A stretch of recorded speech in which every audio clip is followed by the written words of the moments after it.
اس خط کے اندر جو اگلی چیز بڑی امپورٹنٹ ہے کہ کم از کم 3 ٹرائلز میں عمران خان کو اپنے دفاع کے لیے مناسب وقت اور سہولیات نہیں دی گئی۔ یہ واضح ہو گیا کہ جیل میں بند پاکستان تحریک انصاف کے بانی کے خلاف مقدمات کی تعداد کو بڑھانے کا مقصد حزب اختلاف کے رہنماؤں کو ڈرانے، ہراساں کرنے اور نشانہ بنانا ہے، جو کہ بقول ارکان پارلیمنٹ پاکستان میں انصاف کے نظام کے غلط استعمال کا ثبوت اور عدلیہ کی آزادی کی خلاف ورزی ہے۔ اچھا، میں یہ منون ترجمہ اس کا کر رہا ہوں۔ اس کی ایک وجہ یہ بھی بنی تھی کہ کچھ دن پہلے ہمارے ایک دوست نے، جو ہمارے ریگولر ویور ہیں، انہوں نے کہا جی تانوں انگریزی بولنے کا بڑا شوق ہے آپ کو، اور انہوں نے ایک اور نام بھی لیا تھا شہاب کا، کہ دونوں کو انگریزی بولنے کا بہت شوق ہے، تو ہمارے جیسے لوگوں کے لیے آپ اردو میں بات کریں۔ اچھا، مجھے بعض دفعہ تھوڑی سی یہ پریشانی، کیونکہ میں کچھ دنوں سے پلان کر رہا تھا کہ ایک انگریزی میں ہم شو جو ہے وہ سٹارٹ کریں، تو میں اوبیسلی پریشانی اس لیے ہو گیا کہ اگر میں نے انگریزی میں پروگرام میں ایک آدھا شروع کر دیا تو آپ لوگوں کا اس کے اوپر جو رد عمل ہے وہ کیا ہوگا۔ تو اس پہ ضرور آپ نے بتانا ہے کہ جو برطانیہ، امریکہ اور باقی دنیا کے جو باقی حصے ہیں جہاں پر لوگ اردو زبان کو نہیں سمجھتے لیکن وہ پاکستان کے حالات کے بارے میں جاننا چاہتے ہیں، تو ان کے لیے ایک پروگرام ہم انگریزی کا لانا چاہتے ہیں، تو اس پر ویورز آپ نے اپنی رائے جو ہے وہ ضرور دینی ہے۔ اب جو آگے اس خط کے اندر لکھا گیا کہ حال ہی میں جو منظور ہونے والی 26ویں آئینی ترمیم کا بھی اس میں ذکر ہے کہ سیاسی جماعتوں پر پابندیاں اور وفاقی اور صوبائی حکومتوں سے متعلق مقدمات کو نمٹانے جیسے اختیارات سپریم کورٹ سے چھین لیے جائیں گے، اور یہ ملک کے آئین میں درج اختیارات کی تقسیم کے اصول پر حملہ ہوگا۔ حالیہ ہفتوں میں عمران خان کی پاکستان تحریک انصاف پارٹی کے خلاف مزید غیر جمہوری اقدامات کیے گئے، جس میں پارلیمنٹیرینز اور ہائی پروفائل کارکنوں کی گرفتاریاں دیکھنے میں آئی ہیں۔ پھر یہ بھی نقطہ اٹھایا گیا ہے کہ اسلام آباد میں جلسہ کرنے کی پیش کی اجازت ملنے کے باوجود ایسا لگتا ہے کہ پاکستانی حکام نے غیر منصفانہ طور پر پاکستان تحریک انصاف کے حامیوں کی حراست میں لینے کے لیے نیا پبلک آرڈر ایکٹ جو ہے وہ نافذ کیا۔ اس ایوان کے ارکان پارلیمنٹ اس بات پر متفق ہوں گے کہ اس سے جو سیاسی مثال قائم ہو رہی ہے وہ خطرناک ہے، لہٰذا عمران خان کو مقدمے کی سماعت سے قبل فوری طور پر رہا جو ہے وہ کیا جانا چاہیے۔ ایک ملک کی حیثیت سے ہمارا یہ فرض ہے کہ ہم ہر جگہ انسانی حقوق، جمہوری روایات، بین الاقوامی قانون کے لیے کھڑے ہوں، لہٰذا ہم زور دیتے ہیں کہ عمران خان کی باحفاظت رہائی کے لیے حکومت پاکستان سے رابطہ کیا جائے، اور یہ ایک نہیں، دو نہیں، بلکہ 20 اراکین جو پارلیمنٹ ہے، ممبر آف پارلیمنٹ، ان کی طرف سے یہ معاملہ جو ہے اٹھایا گیا ہے۔ میں نے پچھلے 5 برسوں میں نواز شریف صاحب کو بھی اسی ملک کے اندر دیکھا، ان کا نہ کوئی انٹرویو آیا، وہی جو ان کے صحافی ہوتے ہیں جو یہ کہا کرتے تھے کہ ہم سڑک والے نہیں ہیں، ہم اندر والے ہیں اور ہم اندر بیٹھتے ہیں، اور اس کے بعد انہیں عہدے بھی مل گئے، سارے معتبر ہیں جی، لیکن جو ان کا کردار ہے وہ معتبر نہیں ہے۔ نواز شریف کے انٹرویوز ہم نے کبھی برطانوی میڈیا میں چلتے ہوئے نہیں دیکھے، ہم نے کبھی BBC میں ان کا کوئی انٹرویو نہیں دیکھا، ہم نے پاکستان کے ٹی وی چینلز کے اوپر انٹرویو نہیں دیکھا، برطانیہ کا میڈیا تو بہت دور کی بات ہے۔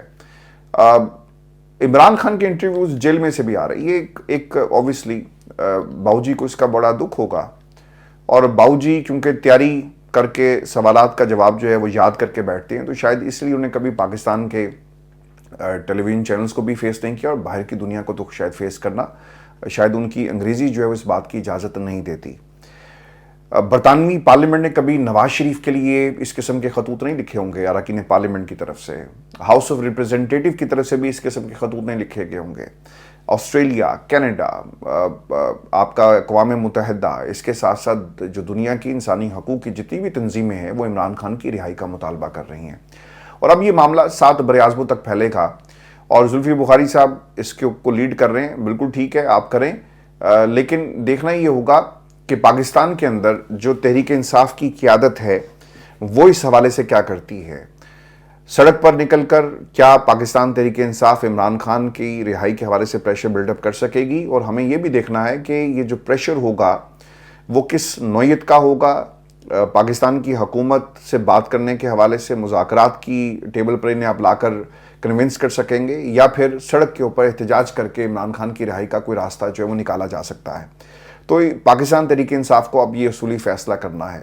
انٹرنیشنل پریشر عمران خان کی اپنی پرسنالٹی کی وجہ سے بہت زیادہ پڑا، اور آج یہ جو MPs ہیں جن میں 20 کے قریب ممبر آف دا پارلیمنٹ جو یہ خط لکھ رہے ہیں، یہ عمران خان کی شخصیت کا اثر ہے کہ وہ زلفی بخاری نے جا کے کہا کہ جناب دیکھیں پاکستان میں کیا ہو رہا ہے. تو اگر یہاں پر باؤجی ہوتے، یہاں پر اگر آصف علی زرداری ہوتا، یہاں پر بلاول ہوتا، یہاں پر کوئی اور ہوتا، مریم ہوتی، تو شاید یہ نہیں ہوتا.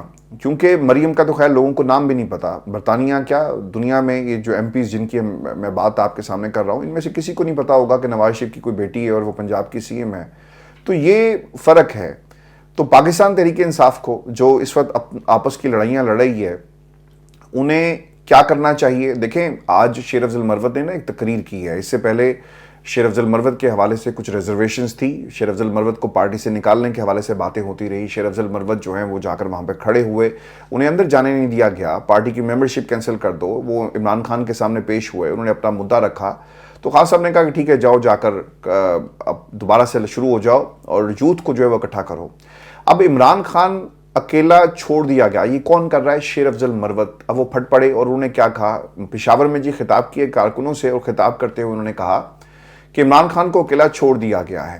ہم آپس کی چپکلش میں عمران خان کو بھول گئے ہیں. پارٹی عہدوں اور وزارتوں کے چکر میں سب جو ہیں وقت ضائع کر رہے ہیں.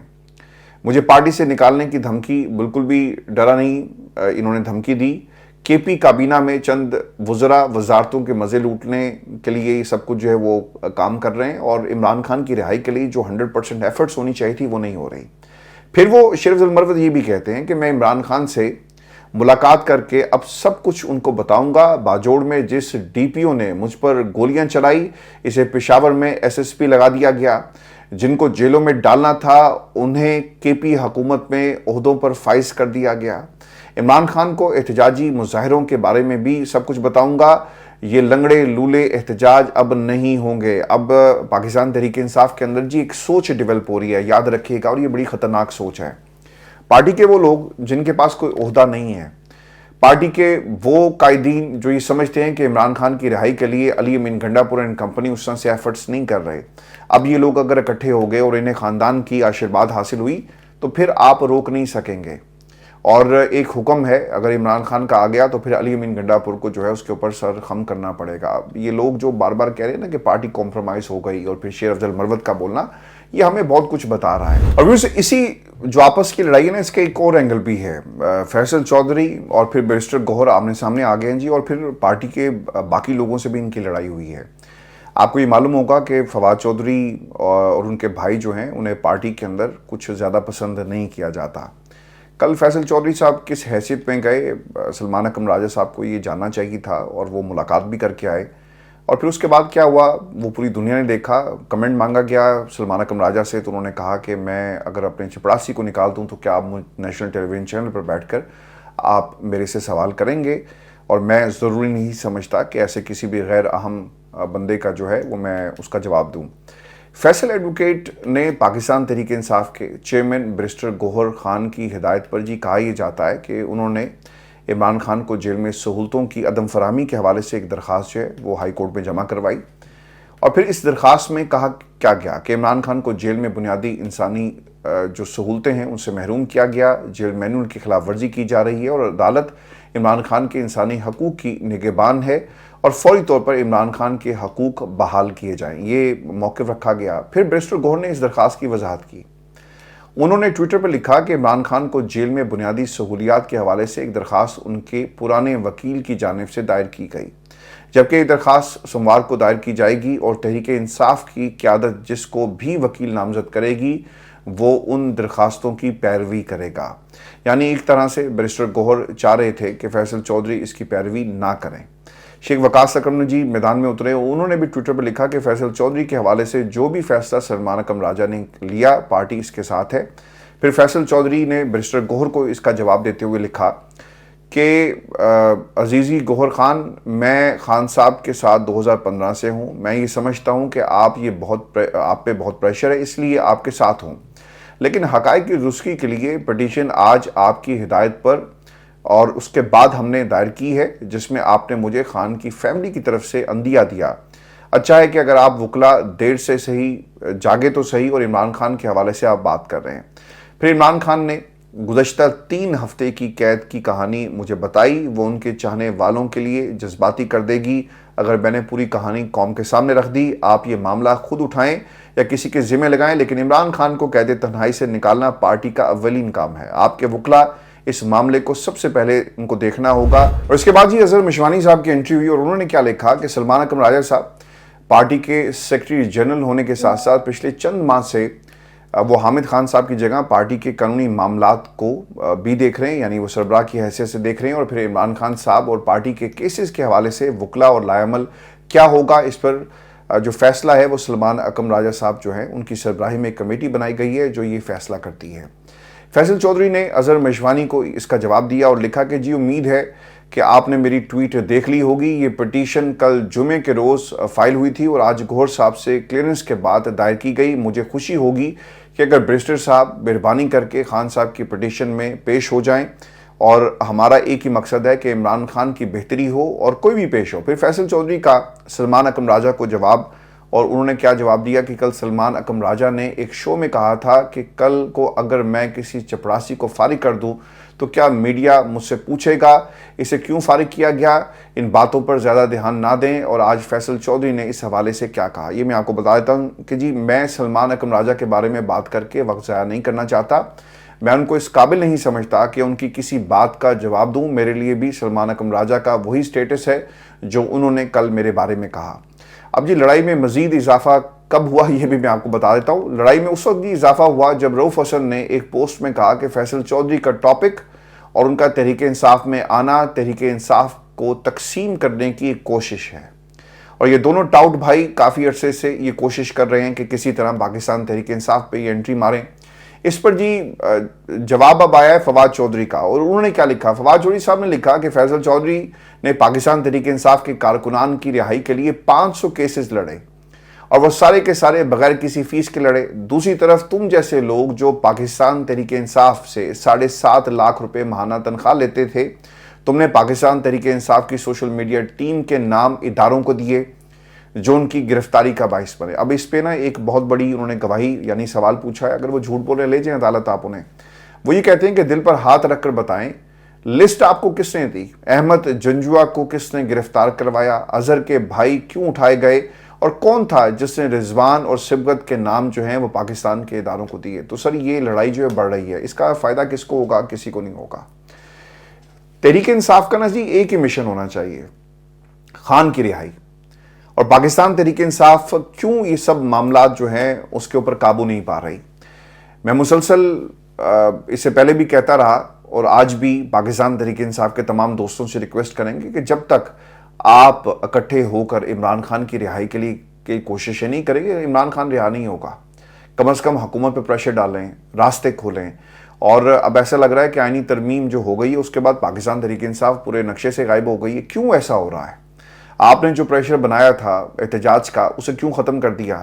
پاکستان تحریک انصاف کیوں پیچھے ہٹ گئی؟ وہ کون سی ایسی مجبوریاں ہیں کہ آپ ابھی بھی سڑک پر موجود نہیں ہیں؟ اور لوگوں کو آپ کو اس بات کا اب جواب دینا پڑے گا۔ اب فواد چودھری ہو، فیصل چودھری ہو، رؤف حسن ہو، یہ لڑائیاں جو ہیں آپ کے اپنے گھر کی ہیں، آپ بیٹھ کے لڑیں۔ آپ اور فواد چودھری کو نہیں مانتے نہ مانیں، فیصل چودھری کو آپ نے پارٹی سے نکال دیا بالکل ٹھیک ہے، لیکن عمران خان کی رہائی سے سفر نہیں ہونی چاہیے جو اس وقت ہمیں ہوتی ہوئی جو ہے وہ نظر آ رہی ہے۔ ویورز، پاکستان تحریک انصاف کو بہت جلدی جو ہے اپنے معاملات جو ہیں انہیں درست کرنا ہوگا، اور اگر انہوں نے نہ کیا تو اس کا نقصان جو ہے وہ پوری پاکستان تحریک انصاف کو تو ہوگا ہی ہوگا۔ یہ خان صاحب کی رہائی اس کے اوپر بہت زیادہ افیکٹ کرے گی۔ وہ لوگ جو پاکستان سے باہر ہیں وہ اپنے طور پر کوششیں کرتے ہیں۔ مثال کے طور پر آج دیکھ لیں کہ لندن میں کیا ہوا ہے، باؤ جی نے ادھر سے آنا تھا اور دوسری طرف سے شایان جو ہے وہ پہنچ گیا پاکستان تحریک انصاف کے ورکرز کو لے کر، اور جو نعرہ ہمیشہ سے لگتا رہا اس نے وہ نعرے لگائے، اور دوسری طرف سے پاکستان مسلم لیگ نون بھی پہنچی ہے، اور انہوں نے یہ احساس دلایا ہے برطانیہ کی فضاؤں کو اور برطانیہ کی سرزمین کو کہ ہم نے عمران خان کو تنہا نہیں چھوڑا۔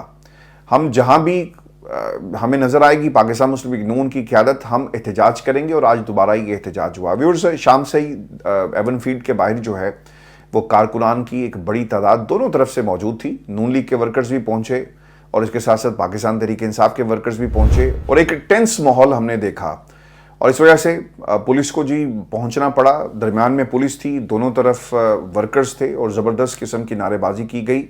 اب لندن میں نواز شریف صاحب آ گئے ہیں اور لوگوں کا یہ خیال ہے کہ وہ شاید کوئی پولیٹیکل ایکٹیویٹی یہاں پر ہوگی. کوئی پولیٹیکل ایکٹیویٹی نہیں ہونی. انہوں نے لندن آنا تھا, اپنا علاج کروائیں گے, ان کا جو جنرل چیک اپ ہے وہ ہوتا ہے جی, وہ کروائیں گے اور 2-3 دن یہاں پہ رکیں گے اور پھر یہ کہا جا رہا ہے کہ یہ امریکہ چلے جائیں گے.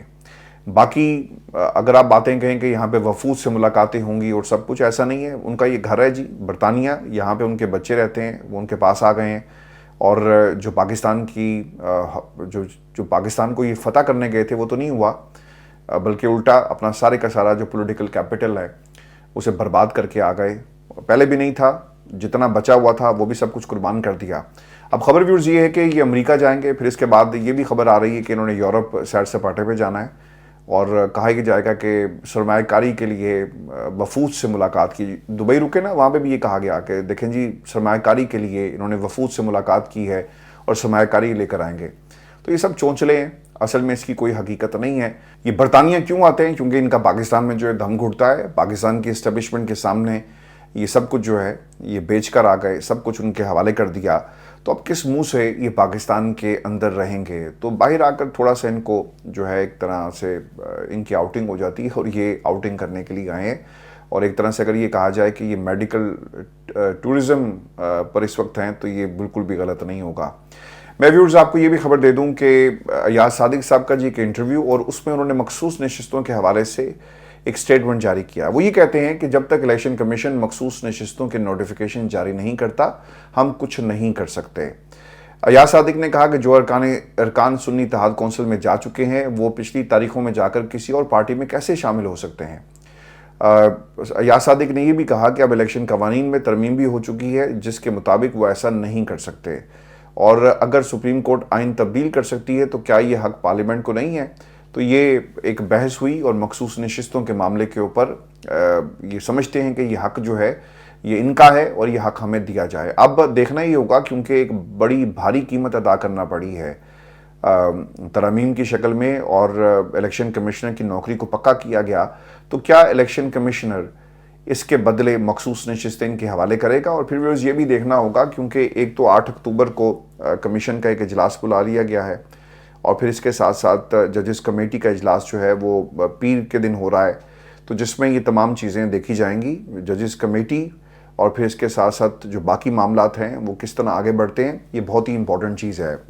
28 کو فل کورٹ ہو رہا ہے اور اس میں بھی اس چیز کا تعین کیا جائے گا کہ پریکٹس اینڈ پروسیجر, جو رولز اینڈ ریگولیشن جو سپریم کورٹ خود وضع کرتا ہے اسے کس طرح آگے بڑھانا ہے اور پھر اس کا فیوچر کیا ہوگا. تو ویورز یہ آج کی ہماری نشست تھی. اگلی ویڈیو میں آپ سے دوپہر کو ملاقات ہوگی. اجازت دیجیے, اللہ نے کے بعد.